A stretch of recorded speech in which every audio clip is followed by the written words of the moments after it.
Hello, amanya kama bitaka lyango nuwa. Olwalo ngenda kuyigiriza engeri eyokuteka WhatsApp ku computer yo. Page yange eno wano bagiyita yiga okukozesa computer beyond computer expert. Kuliko videos ezenjawulo osobola okuyigiriza ebintu ebyenjawulo ate zonna nga ziri mu Luganda. Nolwekyo obanga oli ku Facebook gijoininge ofunenga videos empya eza buli lunaku. You know, ekyo nga kiwedde tugenda kujoiningirawo video ya forali luno. Tugenda kuteka WhatsApp ku simu. Twetaaga program bagiyita yo wave. Bw'obanga togimanyi ojja genda mu search engine yo otekemu link eno bagiyita yowave.com. Bw'ojja genda ku YouTube yange ojja kulaba links nja ziteeka wansi wa video awo. Ojja ku downloadinga setup yino wano n'olaba wano when clicking awo ojja gi downloadinga. Let's assume omaze okugidownloadinga. Nze yange direct ngidownloadinga ku desktop yeno wano kanji running kati. Nagamba watonyi kuteeka software ku computer nakola video ojja kubanga oyiga just ebiseera ebisinga onyiga next kati nga software yona atalina nnyo makulu agali awo onyiga bunyizi next, then speed kwagenda ku computer yo it will depend. Naye nze nga nze kijja kubanga kiri slow kubanga ndi mu kuyigiza video. So whenever maze okuteeka egenda ku extracting aka software kateeka ko wano ku desktop ke kana yo have Android ka clicking eko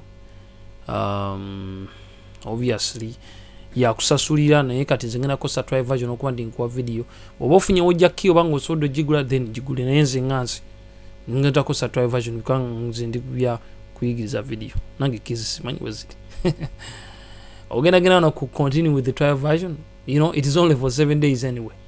Bobo in activation code gitekemu then bakwetere screen ene jude into itategereka egenda kujja ebigambo gambo naye you know bagenda ga yo wave loading which screen eza black kugenda kubanga olinda bulizi byonna biterere.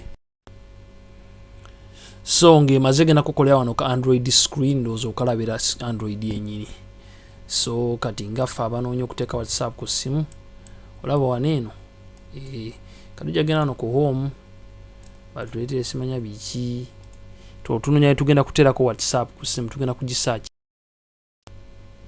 kade bise bisinga wetegeza screen kizibu nnyo okumanya wa search baweri olaba wano entadde kasa wano mu nsonda wano awo mwe ensonde we wali search ya fe search bar tugenda okaklickinga ko boti bakwetya Google noteka WhatsApp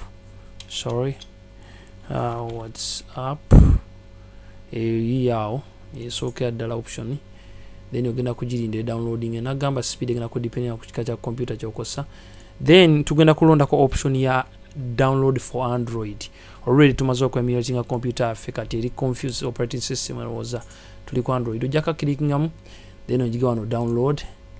Obviously download ejja kutandika so gira wano downloadinga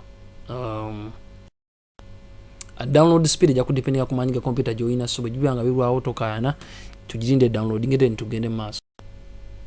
Ndoza video yaffe emaze okudownloadinga so tugenda waneno kano ka download olaba ndoza download complete nyigawe awo nyini wo downloading ze bagambe install gira bandoza bagenda kugamba installation o clicking okay so ebisingira bwomanyo ku installinga software era just clicking on next then womala olindelindeko ndozo giraba nti egenze kubagamira ogamba open kati ojo opening no bukakafu obulabe nti egenze ko sieno terms and conditions zizo bateke simu wao obuno bwe bukakafu bwenyini obulaga nti egenzeko kuki ku computer ya fadde bakana ndi WhatsApp tegena ku computer yi egenzeko ampoze eno yemu kungire nyingi zo sobola kubanga oteka WhatsApp ku simu osano ko sub blue stacks biye babadde bawakana abadde bawakana ntekola noza kati bukakafu mu bulabe nti ekola bulungi nnyo tewali nnyo tab eri awo.